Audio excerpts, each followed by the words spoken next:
What's up, YouTube? No, I am not making a video while I'm driving. I'm actually parked right now, but I'm about to start driving. It just hit me before I actually started driving that I need to talk about my next video. So I'm gonna go do some grocery shopping, and once I am done, I will get into PE ratios. Yeah, that's right. So we're gonna be comparing a few of them. We're gonna do one for Tesla, we'll do one for NIO, we'll do one for CCIV or Lucid Motors. We'll do one for Apple, just so you guys have an idea of how all of these companies, being that they are very hot stocks right now. So you'll get to see exactly what their PE ratios are, and we'll do a comparison and see which ones are probably the best buys at their current values. All right, so let's get into that. So today's video is going to be a faceless one, as I am preoccupied doing something. Okay, crap. Okay, so first and foremost, what is PE ratio? What does it stand for? So PE ratio stands for price per earnings. Why is this important?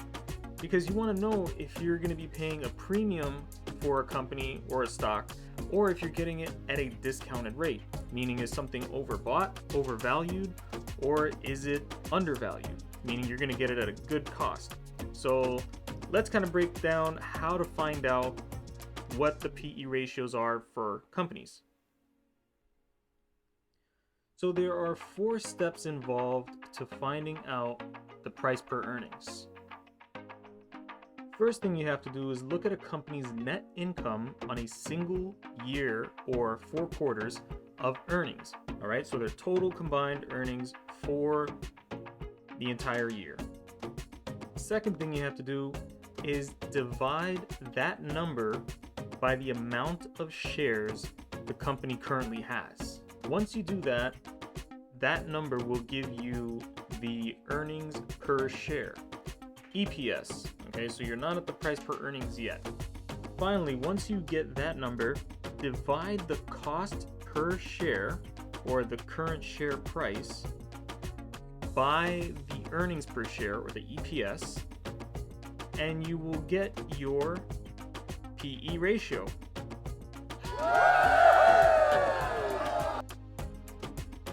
Alright guys, so let's go over the main ones we've been waiting for. So first one, we have Apple. So this is their Q1 earnings, alright? So Q1 for 2020, 11.25 billion. Q2, also 11.25 billion. Q3, nope, wrong number. 12.67 billion. Q4, 28.75 billion. All right, so now let's add these up and see if we can get their PE ratio. So I already have it set up over here. So I have all their numbers added up. Total earnings was $639.2 billion in 2020. So that's for all 4 quarters. All right, their total outstanding shares is 1.679 billion shares. That gives them an EPS of 3.8. Their share price, now the share price that I'm going to be using for all 4 stocks are going to be the last closing price. So their last closing price was 129.87, and divided by that earnings per share gives them a PE ratio of 34.11. All right, so that's a pretty decent PE ratio. Alright, so next on the list we have Tesla. Alright, so Tesla for Q1 2020, their income, or their earnings, was 16 million. Q2 was 104 million. Q3 was 331 million. And Q4 was 270 million.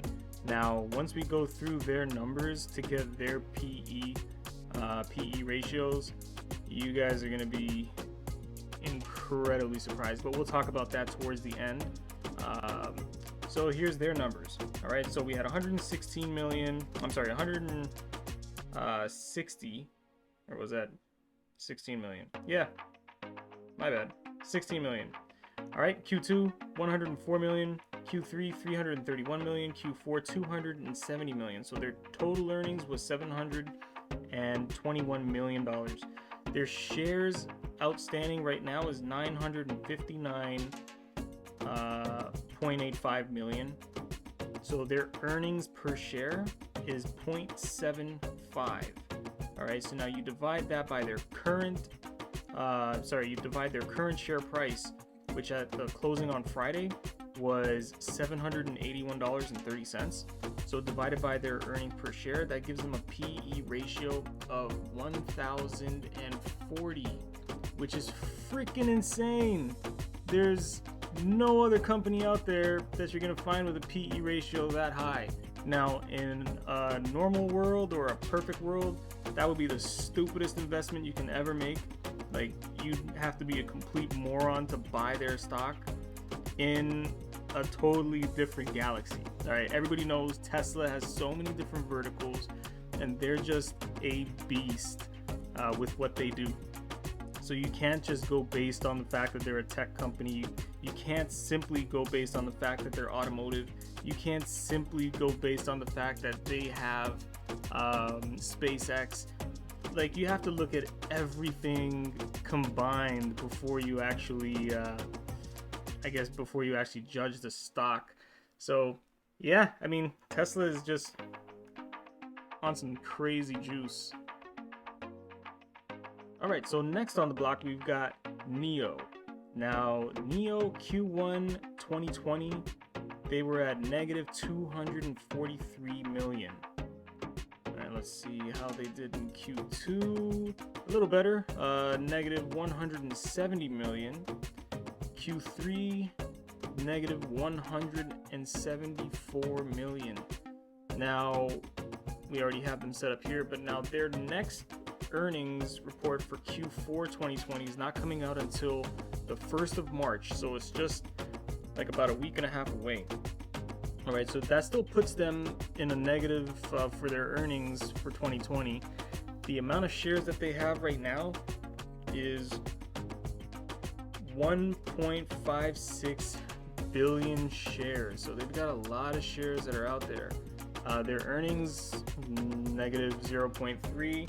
So you divide their current share price, which at the close was 55.04, divided by their earnings, which this number is wrong, so let's go ahead and change that. 0.3771. There you go. So their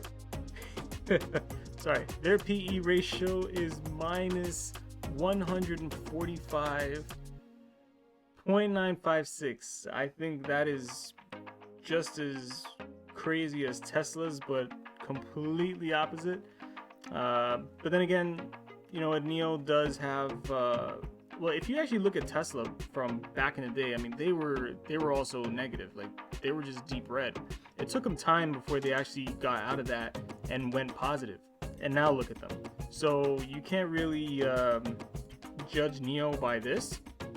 I'd still think that if you wait until mid to late 2021, then they're going to follow suit with Tesla, and they will get out of that negative, and their books are going to be really green. So I'm still bullish on NIO. I'm also bullish on Tesla, although I do like running them down. All right, guys, so now for the final one, which is CCIV. And I am pretty sure you are seeing the same thing I am seeing, which is just a black screen. You might be wondering why that is. Well, it's actually because CCIV hasn't been around long enough to generate any earnings. So yeah, we're gonna have to wait for that. Most likely what's gonna happen is their stock price is just gonna continue to go through the roof until the merger is announced. Then everybody will completely buy in and it will skyrocket. Then people will just take profits and it will tank, and then it'll finally find a level of support, consolidate for a long time until they start either pushing out products or start getting some revenue. But for now, it is still completely speculative. it's a great buy. I know a lot of people that are still holding CCIV, and you know what, I just hope it continue to run up so they can profit big. But just keep in mind what happened with Nikola, and remember that thing shot up to like $99 and then went all the way back down to 10. So be careful always. For me, I like to look at the numbers. It has to make sense. The market doesn't always play by the books, so keep in mind support and resistance levels are incredibly important. All right, and you can always go back to my video, which I was talking about creating levels of support and resistance. You can also look at the trend lines. So keep all these things in mind.